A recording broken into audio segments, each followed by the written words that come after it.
საერთაშორისო ფესტივალის ღამის სერენადების ფარგლებში მეორე კონცერტი ვილდის ციებ-ცხელება გაიმართა.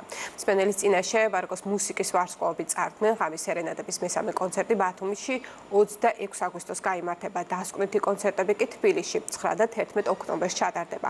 ფესტივალის განმავლობაში გაიმართება ქართული მხატვრობის გამოფენები, დარგობრივი მასტერკლასები და სემინარები. საოცარი კონცერტი იყო. მსმენელმა როგორც ყოველთვის გულთბილად მიგვიღო. მე ქართულ მსმენელს ძალიან კარგად ვიცნობ. ეს იყო საოცარი საღამო და ძალიან ისიამოვნა პუბლიკამ.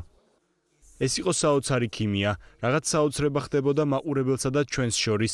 მე დარწმუნებული ვარ დაუვიწყარი საღამო ვაჩუქეთ საზოგადოებას. არაერთხელ შევხვდებით ერთმანეთს.